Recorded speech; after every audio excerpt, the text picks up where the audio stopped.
మొన్న మధ్యన హైలైట్ అయ్యారు ఎస్ఐ సుధాకర్ యాదవ్. అనంతపురం జిల్లా Ramagiri police station SI Sudhakar Yadav పై జగన్మోహన్ రెడ్డి సంచలన కామెంట్స్ చేశారు. ఎస్ఐ సుధాకర్ యాదవ్ టీడీపీ కార్యకర్తలా పనిచేశారని, తాము అధికారంలోకి రాగానే తప్పు చేసిన పోలీసులను బట్టలూడదీసి నిలబెడతామంటూ సంచలన వ్యాఖ్యలు చేశారు. రామగిరి పోలీస్ స్టేషన్ పరిధిలో జరిగిన వ్యవహారాలతోనే జగన్ ఈ కామెంట్స్ చేశారు.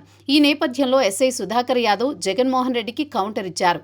సెల్ఫీ వీడియో విడుదల చేశారు. అప్పటి నుంచి ఎస్ఐ సుధాకర్ యాదవ్ వైఎస్ఆర్ కాంగ్రెస్ పార్టీ శ్రేణులకు టార్గెట్ అయ్యారు. రాప్తాడు నియోజకవర్గంలోని రామగిరి మండలంలో మండల పరిషత్ ఎన్నికలకు సంబంధించి వివాదం జరిగింది. అక్కడ టీడీపీకి అనుకూలంగా ఎస్ఐ సుధాకర్ యాదవ్ పనిచేశారని, వైఎస్ఆర్ కాంగ్రెస్ పార్టీ ఎంపీటీసీ సభ్యులకు బెదిరింపులకు దిగారన్నది ఎస్ఐ సుధాకర్ యాదవ్ పై ఉన్న ప్రధాన ఆరోపణ.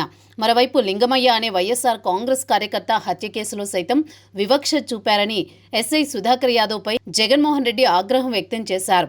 ఈ ఘటనలు జరిగిన తర్వాత నేరుగా రామగిరి వెళ్లి బాధిత కుటుంబాలను వైఎస్ఆర్ కాంగ్రెస్ నేతలు పరామర్శించారు. ఈ క్రమంలో పోలీసుల వ్యవహార శైలిపై విరుచుకుపడ్డారు.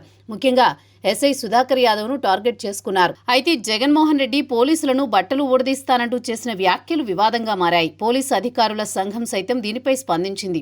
ఈ క్రమంలో రామగిరి ఎస్ఐ సుధాకర్ యాదవ్ సైతం సెల్ఫీ వీడియో జగన్మోహన్ రెడ్డిపై విమర్శలు చేశారు. పోలీసులను బట్టలూడదీయడానికి నువ్విస్తే వేసుకున్న బట్టలనుకున్నావా అంటూ ఎస్ఐ సుధాకర్ యాదవ్ ప్రశ్నించారు. కష్టపడి చదివి రన్నింగ్ రేసుల్లో పాస్ అయి వేసుకున్న యూనిఫామ్ ఇది అని, నువ్వు ఇప్పుడు దానిని ఊడదీస్తానంటే అదేమీ అరటి తొక్క కాదన్నారు. మేం నిజాయితీగానే ప్రజల పక్షాన నిలబడతామన్నారు.